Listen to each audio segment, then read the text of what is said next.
Rebel స్టార్ని మాత్రం ఎవడు ఆపలేడు. అరే మా హీరో ఫ్లాప్ అయిన మూవీకి ఉన్న కలెక్షన్స్ మీ హీరో హిట్ మూవీకి ఉండవరా అని దండమయ్యా మీకు. Apt dialogue for only Prabhas గారు. The Rajasaab movie 3 days collections report అయితే చెప్తాను. కలెక్షన్ రిపోర్ట్స్లోకి వెళ్ళే ముందు కాసేపు మాట్లాడుకుందాం.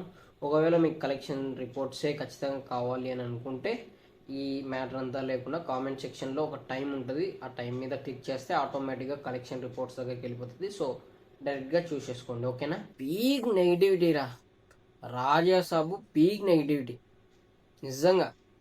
అందులోనూ 100 కోట్లు కొట్టినాడు.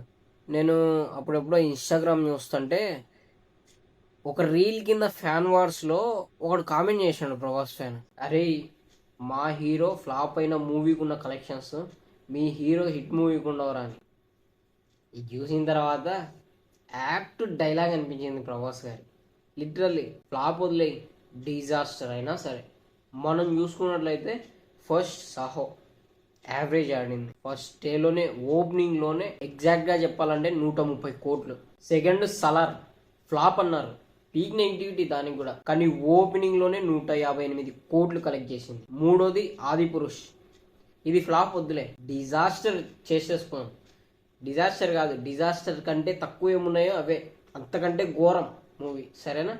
కానీ ఆ మూవీ కూడా ఓపెనింగ్లో 127 కోట్లు కలెక్ట్ చేసింది. అండ్ టాలీవుడ్లోనే ఇప్పటి వరకు 6 మూవీస్లో 100 crores ప్లస్ ఓపెనింగ్ డేలోనే 100 కోట్లు కలెక్ట్ చేసిన రికార్డు ఓన్లీ ప్రభాస్ గారికి మాత్రమే ఉంది. నెగిటివిటీ ఎంతైనా కానీ 100 కోట్లు మాత్రం పక్కా. అద్దిరా ప్రభాస్ అంటే. నేను చెప్పా కదా 6 మూవీస్ రికార్డ్స్ అని. సో దానికి సంబంధించి ఫస్ట్ వచ్చేసి బాహుబలి ది కంక్లూజన్ అన్న 2017లో రిలీజ్ అయింది. దానికి వచ్చేసి 214 కోట్లు కలెక్ట్ చేసింది డే 1లో. సెకండ్ వచ్చేసి సాహో 2019లో రిలీజ్ అయింది, 130 కోట్లు ఓపెనింగ్ డేలోనే. థర్డ్ చూసుకున్నట్లయితే ఆది పురుష్ 2022లో రిలీజ్ అయింది, 127 కోట్లు కలెక్ట్ చేసింది. నాలుగోది చూసుకున్నట్లయితే సలార్ 2023లో రిలీజ్ అయింది, 158 కోట్లు కలెక్ట్ చేసి. 6 ది రాజాసాబ్ 2026లో రిలీజ్ అయింది, 112 కోట్లు కలెక్ట్ చేసి. అంటే ఇప్పుడు రాజాసాబ్ డిజాస్టర్ అయ్యా, ఒప్పేసుకుంటున్నాం. రాజాసాబ్ డిజాస్టర్ అయిన మూవీనే 112 కోట్లు కలెక్ట్ చేసింది అంటే ఓపెనింగ్ డే.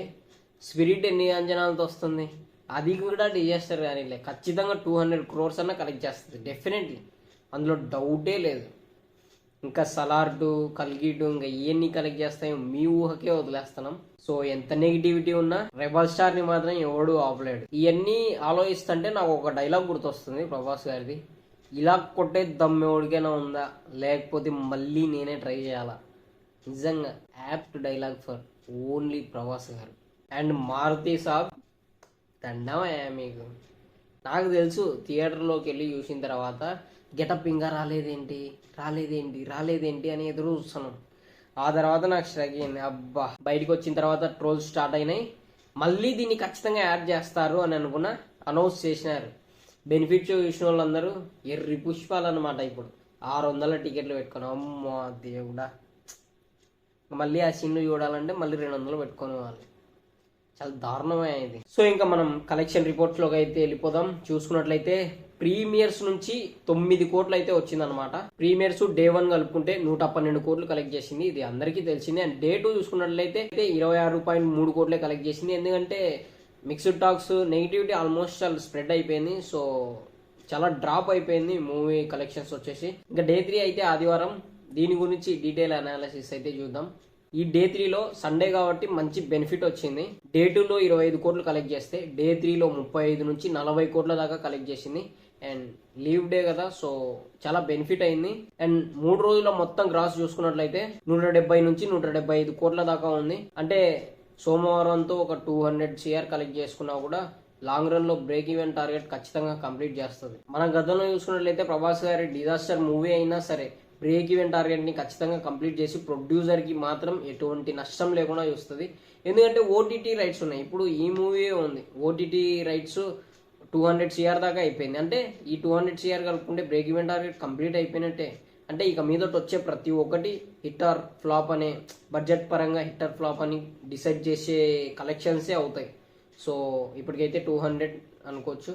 సోమవారంతో కలుపుకుంటే 200 ఖచ్చితంగా అవుద్ది. ఇంకా రీజన్ వైడ్ గా చూసుకున్నట్లయితే ఆంధ్రప్రదేశ్ తెలంగాణలో చూసుకున్నట్లయితే 20 నుంచి 22 కోట్ల దాకా కలెక్ట్ చేసింది. ఇంకా నార్త్ ఇండియా చూసుకున్నట్లయితే 5 నుంచి 6 కోట్ల దాకా కలెక్ట్ చేసింది. హిందీ అన్నమాట, హిందీ డబ్బింగ్ మొత్తం 5 నుంచి 6 కోట్ల దాకా కలెక్ట్ చేసింది. కొంచెం తక్కువే అని చెప్పొచ్చు, ఎందుకంటే ఆల్మోస్ట్ ఆల్ హిందీ నుంచి TFI మూవీస్కి కొంచెం మంచి అదే ఆదరణనే ఉంది, కానీ ఈ మూవీ కొంచెం. ఇంకా కర్ణాటకలో చూసుకున్నట్లయితే 2.5 కోట్ల నుంచి 3 కోట్ల దాకా కలెక్ట్ చేసింది. బెంగళూరులో చూసుకున్నట్లయితే థియేటర్ ఆక్యుపెన్సీ దాదాపు 55%తో నడిచింది షోస్ అంతా. ఇంకా తమిళనాడు, కేరళలో చూసుకున్నట్లయితే 0.35 కోట్ల దాకా కలెక్ట్ చేసింది. అండ్ డే 4 చూసుకున్నట్లయితే అంచనాలు జనరల్ గా సోమవారం కాబట్టి అండ్ మనశంకర వరప్రసాద్ కూడా రిలీజ్ అయింది కాబట్టి జస్ట్ ఒక అంచనా మనకు APTS లో ఒక 10 crores ఖచ్చితంగా రాబట్టొచ్చు. నార్త్ ఇండియాలో చూసుకున్నట్లయితే 2 నుంచి 3 కోట్ల దాకా ఖచ్చితంగా వచ్చే ఛాన్స్ ఉంటుంది. కర్ణాటకలో చూసుకున్నట్లయితే 1 కోటి నుంచి 2 కోట్ల లోపు రావచ్చు. ఇంకా మొత్తం రెస్ట్ ఆఫ్ ఇండియాలో ఒక 0.25 కోట్ల దాకా రావచ్చు. And almost all completely overall గా సోమవారం వచ్చేసి ఒక 15 కోట్ల దాకా కలెక్ట్ చేయొచ్చు. మెయిన్ మన తెలుగు ఆడియన్స్ నుంచి మనశంకర వరప్రసాద్ వస్తుంది కాబట్టి కొంచెం స్ప్లిట్ అవుతారు. అండ్ పీక్ నెగిటివిటీ ఉంది కాబట్టి ఇంకా మనశంకర వరప్రసాద్ రివ్యూస్ మీద ఎట్లా నడుస్తుంది, ఇంకా దానికి పాజిటివ్ టాక్ వచ్చిందంటే ఇంకా రాజేసాబ్ ఇక్కడితో ఖతం అయిపోయినట్టే. ఎనీవేస్ చూద్దాం, ఇంకా టైం ఉంది కదా, లాంగ్ రన్లో ఎంత కలెక్ట్ చేస్తుందో చూద్దాం. సో ఈ వీడియో ఇంతే గైస్, లైక్ చేయండి, ఓకేనా? Bye bye.